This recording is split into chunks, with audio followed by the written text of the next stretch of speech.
For decades, national political communication followed a rigid protocol.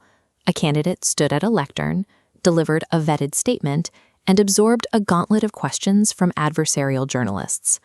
But the infrastructure of the briefing room had a structural flaw. Viewership data showed that young men were no longer watching. They had migrated away from the nightly broadcast schedule entirely. In 2024, Donald Trump exploited this audience vacuum. Rather than attempting to win back the network news cycle, he began bypassing cable news to spend hours in unfiltered conversation with internet creators. This pivot prioritized long-form interviews on platforms like YouTube and Spotify. He sat for casual sessions with influencers like Logan Paul, swapping the formal press conference for the podcast studio. Abandoning the traditional briefing room allowed the campaign to reach millions of voters without a single journalistic filter standing between the candidate and the audience. It was a radical departure for a political war room usually run by veteran consultants. The question was, who inside the campaign actually identified this digital blind spot? The architect of the strategy was 18-year-old Barron Trump. Operating as his father's unofficial podcast advisor, he began dictating the campaign's media schedule from his perspective as a digital native. He curated a list of shows that specifically resonated with Gen Z men. He identified the hosts, the tones, and the platforms that commanded the undivided attention of the bro demographic.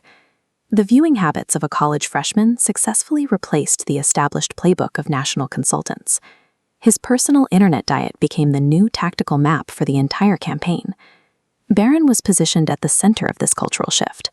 A student at New York University, he was immersed in the specific digital currents that define how young men consume information. He tracked the algorithms driving the manosphere, a digital landscape where streaming, cryptocurrency, and lifestyle content are inextricably linked. This included monitoring controversial figures like Andrew Tate. Barron reportedly discussed these subcultures with his father, explaining the reach of personalities who dominate the feeds of millions of young men. These insights were translated directly into campaign logistics.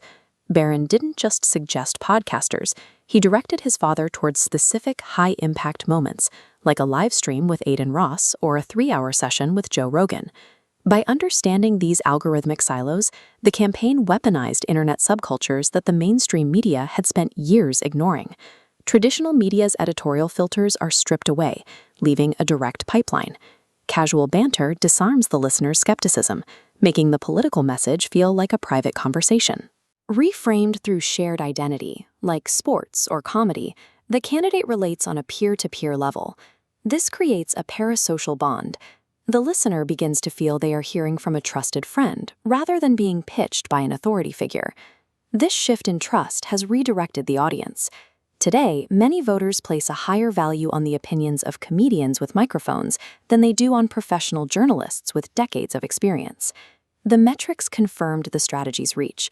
A single 3-hour appearance on Joe Rogan's show generated 14 million views on YouTube alone, more than the combined viewership of several cable news networks. This successful capture of the young male demographic triggered an immediate reaction from the opposition. The data proved that ignoring the podcast circuit was no longer a viable option. Soon, Kamala Harris was following a similar path. Her campaign pivoted her toward pop culture podcasts like Call Her Gaddy to compete for different but equally specific demographics. The podcast circuit has become the new baseline for national political viability. For a modern candidate, the 3-hour unfiltered interview is now a standard requirement of the campaign itinerary. But this shift into unregulated spaces carries a systemic danger. Algorithmic distribution systems are designed to prioritize engagement and sensationalism, which frequently places factual accuracy in the background. Without an adversarial host to provide pushback, listeners can easily be trapped inside ideologically homogeneous echo chambers. The boundaries separating celebrity gossip, entertainment, and hard political news have merged into a single stream of content. In this environment, a politician's platform is presented in the exact same format as a stand-up routine or a lifestyle vlog. We are entering a media landscape without referees. The burden of identifying the truth has shifted away from institutions and landed directly on the individual listener.